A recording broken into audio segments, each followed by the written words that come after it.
자, 회의관리 1급 문제 11번부터 20번까지 한번 보겠습니다. 자, 회의관리 1급 문제 11번입니다. 다음 중 재고자산에 관한 설명으로 옳지 않은 것은 입니다. 재고자산이라고 하면은 목적은 뭐예요? 그렇죠. 판매 목적이죠. 그리고 이제 1년을 초과를 하더라도 이제 유동자산 중 이제 하나고, 그리고 이제 판매 목적이고, 그 다음에 제조에 대한 부분도 재고자산에 해당이 되죠. 예, 그 다음에 이제 취득시 부대비용 포함하고 매출원가 계산하고 뭐 그러한 내용에 대한 재고자산입니다. 자, 1번 한번 봅시다. 재고자산이란 정상적인 영업과정에서 판매를 위하여 보유 중인 자산을 말한다. 그렇죠. 판매죠. 그래서 1번에 대한 얘기는 맞아요? 틀려요? 맞습니다. 자, 그 다음 2번. 정상적인 영업 과정에서 판매를 위하여 생산 중인 자산도 재고 자산에 포함한다. 그러니까 이거는 이제 제조에 대한 부분도 재고 자산 중 하나가 되죠. 그래서 2번에 대한 부분도 맞습니다. 자, 그 다음 3번입니다. 재료 원가나 노무 원가 중 비정상적으로 낭비된 부분도 취득에 필요한 부대 비용으로 보고 재고 자산의 취득 원가에 포함됩니다. 비정상적이에요. 근데 만약에 정상적으로 사용했다고 하면은 제조 원가에 당연히 포함됩니다. 근데 비정상적인 사용.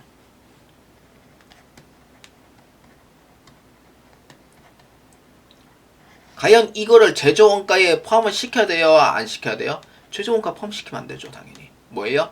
원가액에서는 기가원가라고 부릅니다, 이거를. 당연히 포함시키면 안 되죠. 왜냐? 비정상적인 부분도 원가에 올려놓는다? 말도 안 되는 얘기죠. 이거는 비용으로 처리할 수밖에 없어요. 그래서 3번에 대한 얘기는 맞아요? 틀려요? 아니다. 이렇게 보시면 됩니다. 자, 그 다음 4번입니다.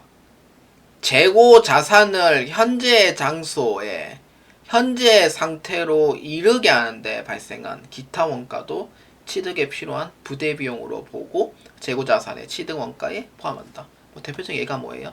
그렇죠. 뭐 운반이라든지 뭐 하역 이제 등 이렇게 보면 되죠. 현재 상태로 이르게 하는데 발생한, 아니면은 뭐 이제 제조하는 뭐 제조 경비도 해당이 되는 거죠. 그래서 맞아요, 틀려요? 맞는 내용이 되겠습니다. 그래서 이에 틀린 거 몇 번? 3번이 틀렸다. 이렇게 보시면 되겠습니다. 비정상적인 부분은 무조건 비용 처리하는 걸로 보시면 돼요. 자, 회의관리 1급 문제 12번입니다. 다음 중 판매자의 기말 재고 자산에 포함하지 않는 것입니다. 자, 1번 고객에게 인도된 할부 판매 상품. 이거 기말 재고에 포함이 아니에요. 할부 판매는 수익 인식 기준이 뭐예요? 인도 기준이죠. 다 팔린 걸로 봤단 말이에요. 그래서 재고가 있어요, 없어요? 재고가 존재하진 않죠. 그래서 1번에 대한 부분은 아니에요. 다들 아시는 내용이긴 하지만 특히 할부 판매 상품은요, 기말 재고에게 포함할 수가 없어요. 그렇기 때문에 단골로 나오는 내용이다 보니 여러분들 꼭 알아두시길 바랍니다. 그 다음 2번. 매입자에게 인도되었으나 아직 매입 의사 표시가 없는 시성품. 그러니까 제가 이제 회의관리 2급 기본서에 맛있는 라면이라고 했어요.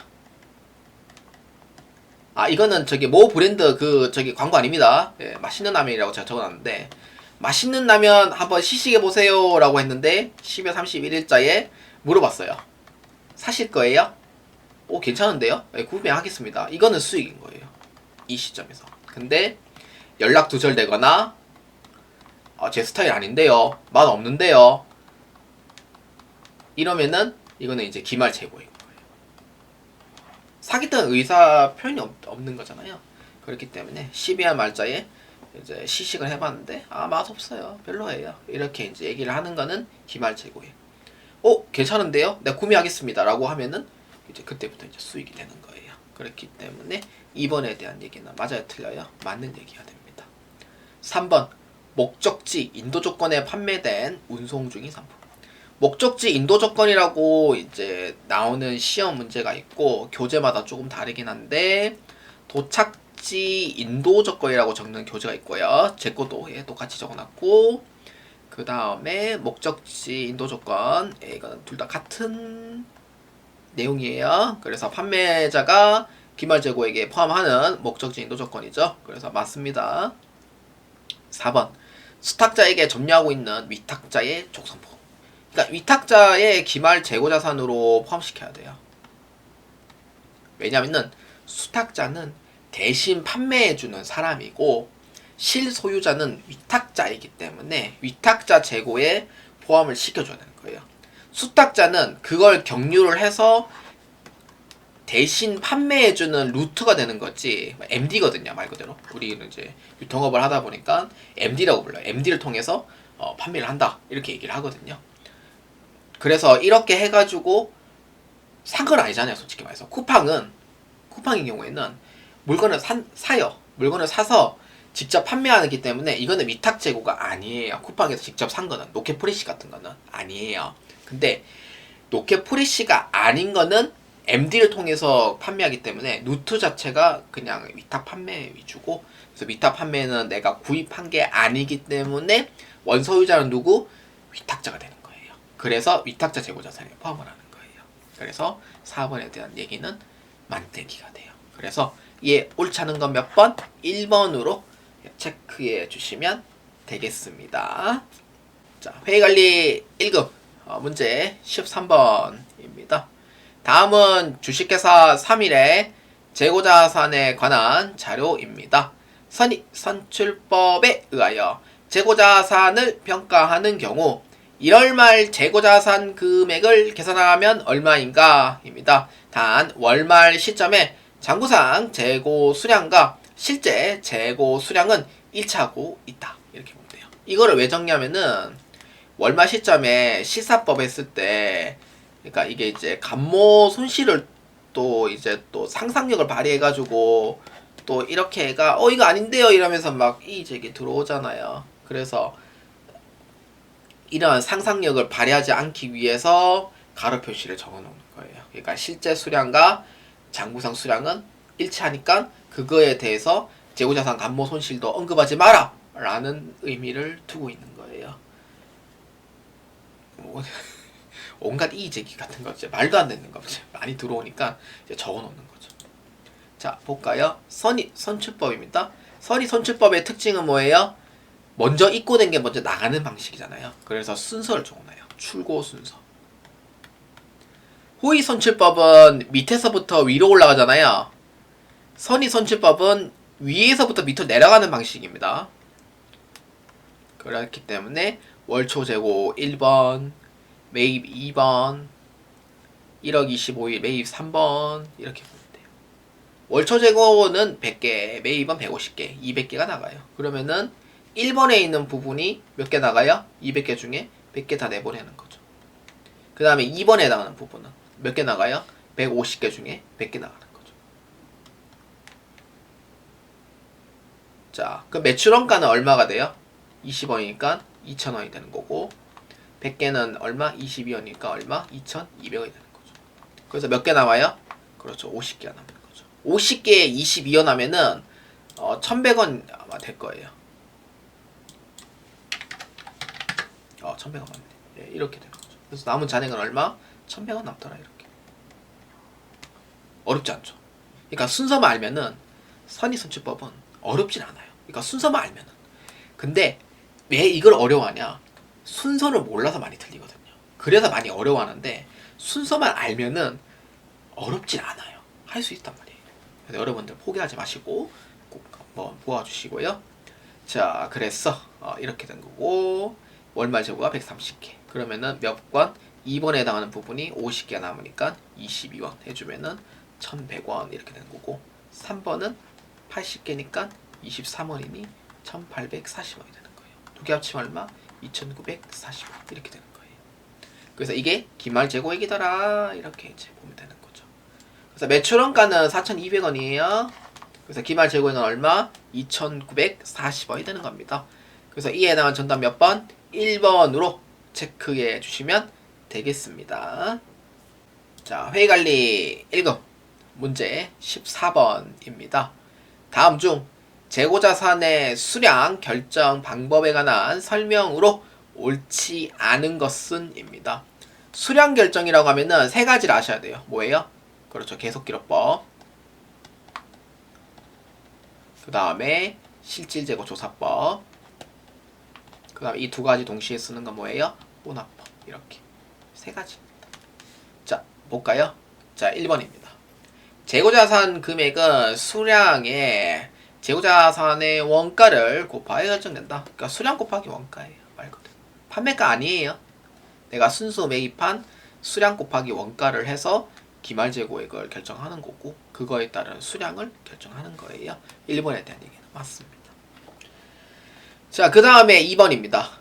계속기록법은 재고 자산을 종류별로 나누어 있고 출고 시마다 계속 기록함으로써 잔액이 산출하도록 하는 방법이다.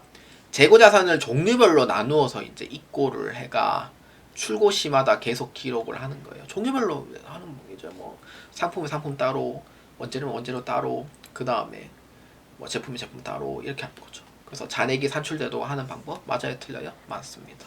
종류별로 뭐 어떤 거는 시사법, 어떤 거는 뭐 계속기록법, 어떤 거는 뭐 혼합법 상관없습니다. 3번 실제일 재고조사법을 사용하면 도난 분실 등에 대한 감소량이 당일의 출고량에 포함되어 재고 부족의 원인을 파악하기 힘들다.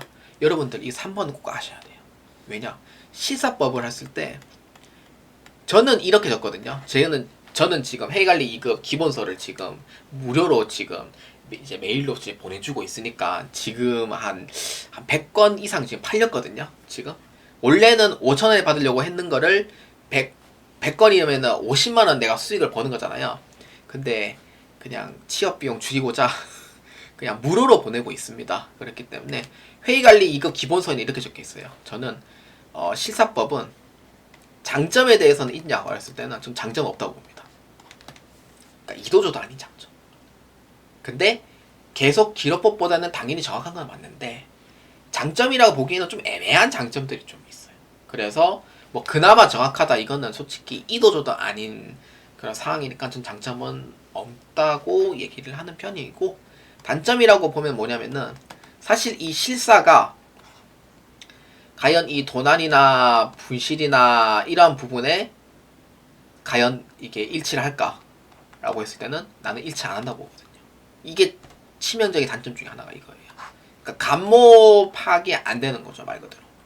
감모 파악이 안 되면 어떻게 돼요? 고스란히 다 매출 금액에 포함을 하는 거예요. 매출원가죠. 다 포함을 시키는 거죠. 그래서 이러한 이제 도난 분실까지는 파악하기가 좀 어렵다라는 그러한 실사법의 치명적인 단점 중에 하나가 이 부분입니다.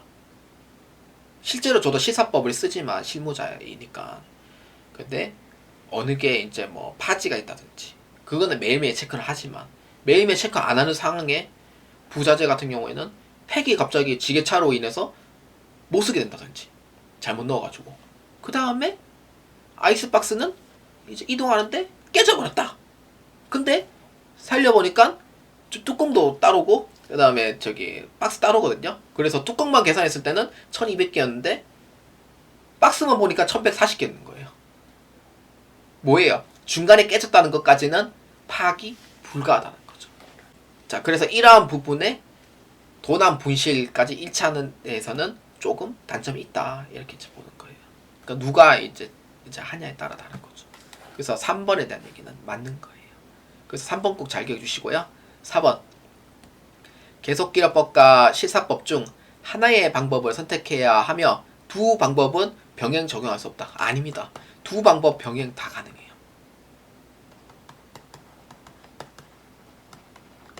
아니 누가 어느 책에서 아니 여기 뭐 둘 중에 하나만 선택해야 돼요 이렇게 얘기하는 책은 없어요. 네, 그렇기 때문에 그래서 두 가지 병행 다 가능하다 이렇게 보면 돼요. 그래서 이 옳지 않은 거 몇 번? 14번의 답은 4번으로 체크해 주시면 되겠습니다. 자, 회의관리 1급 문제 15번입니다. 자, 단기 중에 영업을 개시한 주식회사 3일은 A 상품만을 판매하고 있습니다. A 상품은 단위당 300원에 취득하였으며 기말 장부 수량은 450개다. 그러니까 기말 수량이 450개라 이 뜻이고요.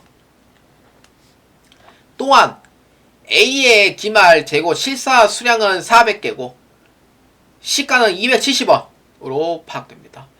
A 상품에 대해 저가법을 적용하는 경우 재고자산 평가 손실을 계산하면 얼마인가? 단 재고자산의 판매 비용은 발생하지 않았다고 가정합니다. 자, 여러분들 이걸 아셔야 돼요. 저가법 영어로는 이제 LCM이라고 부르죠. 나 C자 영어를 까먹었는데 L은 no라는 뜻이겠고요. 나 C자 영어를 까먹었는데 M은 메토드 무슨 하는 법이라는 그런 뜻을 갖고 있어요. 그래서 LCM이라고 불러요. 이거를 KCM 아닙니다. LCM입니다. 그렇기 때문에 원가는 얼마냐면은 300원입니다. 자, 시가는 얼마냐면은 270원입니다. 자, 저가법이 성립하려면 어떻게 해야 돼요? 성립하려면은 어떻게? 그렇죠. 시가 금액이 어떻게? 원가 금액만큼 미달하는 경우예요.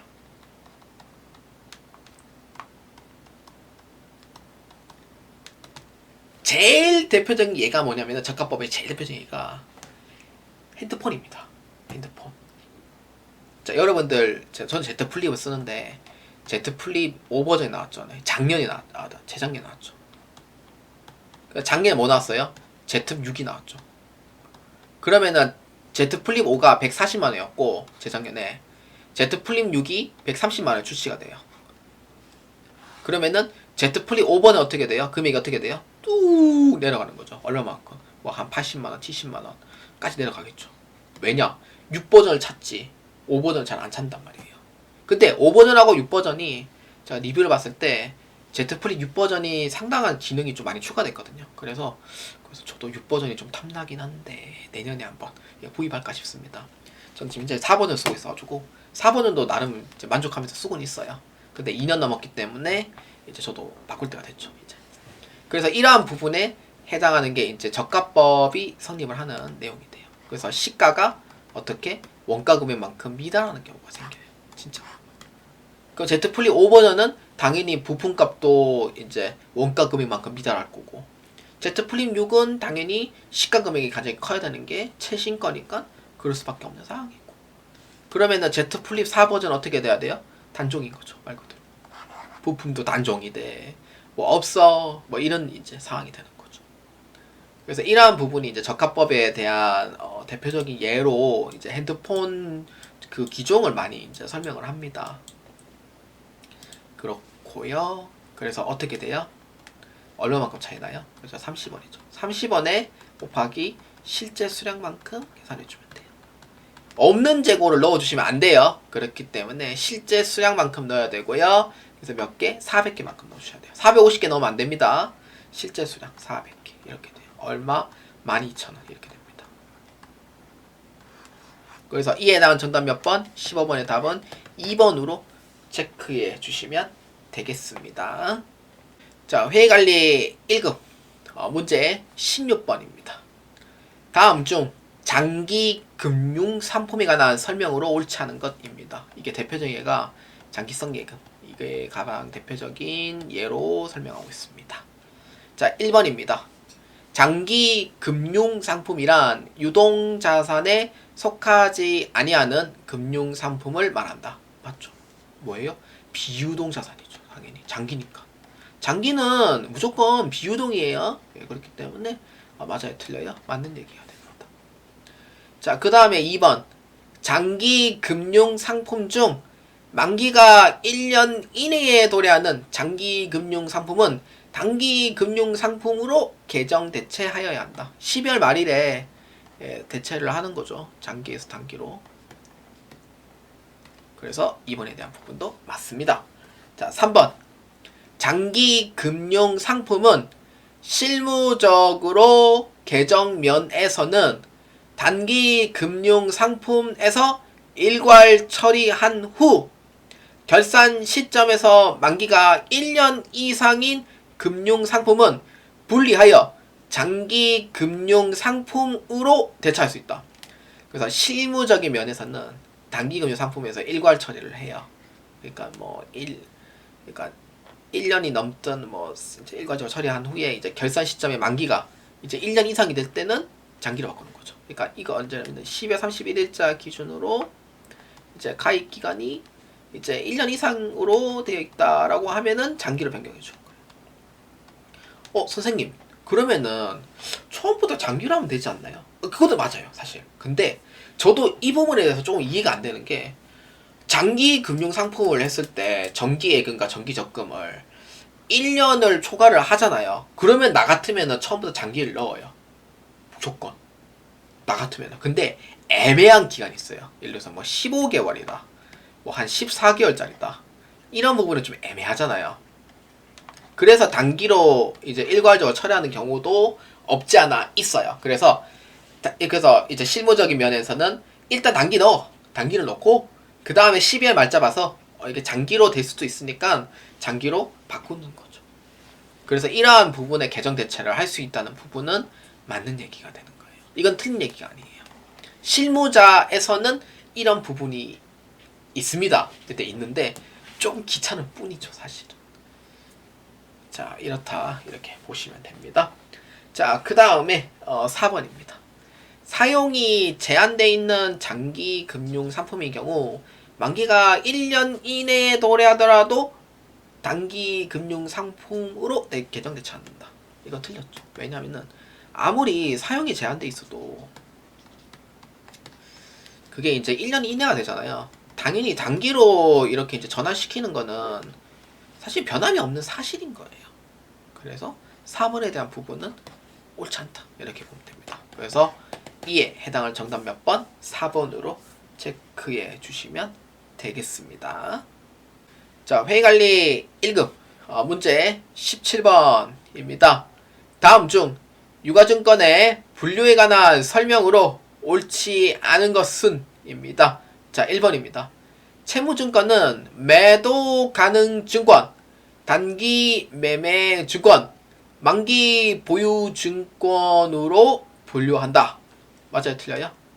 채무증권은 매도하는 증권, 만기 보유 증권은 맞지만 단기 매매 증권에 채무증권으로 될 수 있냐 안 됐을 때는 솔직히 이제 채무증권도 될 수 있는 부분도 있죠. 만약에 1년 이내의 경우에는. 그래서 1번에 대한 부분은 맞습니다. 자, 그 다음에 2번. 채무증권을 만기까지 보유할 의도로 취득하였으면 실제 만기까지 보유할 능력이 있는 경우에는 만기 보유 증권으로 분류한다. 그러니까 만기까지 보유할 의도가 있다면 당연히 만기 보유 증권인 거죠. 없다라고 하면 매도 가능 증권으로 정해 주시면 돼요. 맞습니다. 3번. 지분증권은 매도 가능 증권, 단기 매매 증권, 지분법 적용 투자 주식으로 분류한다. 이건 지분증권이에요. 예, 지분증권이기 때문에 단기 매매 증권은 1년 이내에 단타 치는 거, 매도 가능 증권은 장기적 관점 보는 거고, 지분법은 이제 회사 지배, 합병을 목적으로 하는 부분. 그래서 지분증권 중 하나죠. 맞습니다. 4번.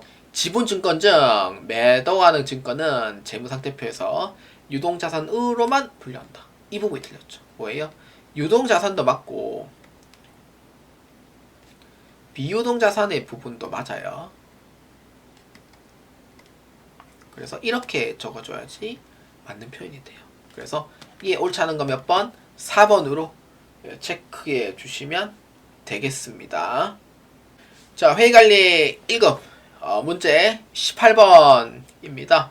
주식회사 서울은 2022년도 1월 1일 주식회사 강남의 주식 150주를 장투 목적으로 600만원에 취득, 매도 가능 증권으로 분류합니다.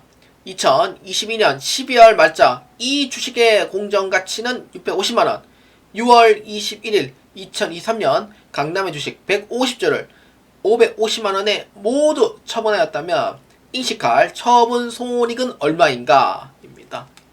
자, 이 문제는 첫 번째 모범적인 방법과 그러니까 상계 처리하는 방법까지 다 보여주는 거.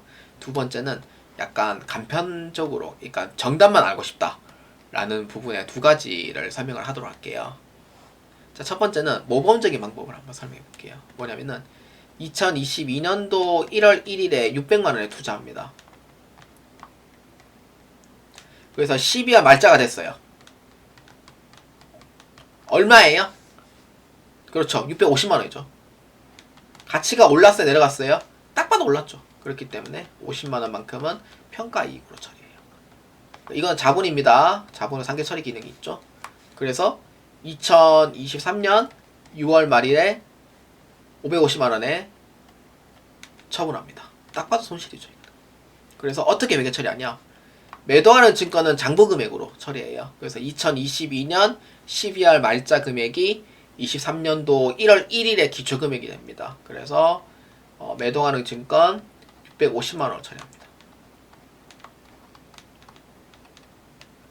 이렇게. 그 다음에 돈 얼마 받아요? 보통 예금 550만 원 내받죠. 그 다음에 평가이익은 어디? 대변이 있었잖아요.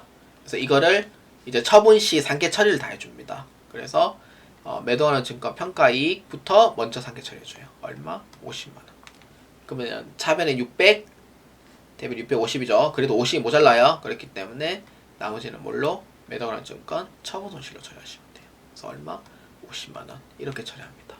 그래서 답은 처분 손실 50만 원이다 하고 3번으로 체크해주면 되고, 2번은 어떻게 하냐? 간편 정답을 내가 투자하는 금액이 얼마냐면은 600만 원이고요. 처분하는 시점이 얼마냐면은 550만 원이에요. 그러니까 내가 처음이랑 끝만 보면 돼요. 이런 문제들. 그래서 얼마? 50만 원 이익의 손실이에요. 내려갔잖아요. 손절 때린 거잖아요. 그렇기 때문에 처분 손실 되는 거예요. 이게 50만 원만큼. 그래서 이렇게 해서 답을 찾는 방법도 있습니다. 그래서 1번으로 하실지 2번으로 하실지 여러분들의 스타일에 맞게 해주시면 돼요. 그래서 정답은 둘 다 처분 손실 50만 원으로 이렇게 결론을 지어주시면 되겠습니다. 자, 회의관리 1급 문제 19번입니다. 주식회사 3일은 2021년도 초에 만기 보유 목적으로 액면금액 10만원, 액면이자율 8%, 만기 3년에 매년 말 이자 지급 조건에 회사채를 95026 유효이자율 연 10% 취득합니다. 만기 보유 증권으로 분류합니다. 그러니까 사채를 만기일까지 적극적인 보유 의도가 있다는 거죠. 그래서 동사채의 2021년 말 공정가치는 97,000원이며 주식회사 3일은 부득이한 사정으로 회사채를 2022년 초에 94,000원에 매각을 시켜버립니다. 2022년도 초에 처분 손익을 계산하면 얼마인가 입니다. 자, 볼까요? 자, 이 문제는 만약에 이 문제가 매도가능 증권이라고 하면은 평가합니다. 근데 문제에서는 뭐예요? 만기보유 증권이니까 뭘로 하면 돼요? 삼각후 원가로 처리하면 돼요. 평가가 필요 없다 이 뜻인 거예요. 그래서 2021년 말 공정가치 9,700원은 제가 보기에는 큰 의미는 안 두는 게 맞다고 봐요. 그래서 2021년도에 얼마에 취득했냐면은 95,026원에 취득을 합니다. 그러면은 이거는 차변에 이제 만기보유 증권으로 처리하는 거죠.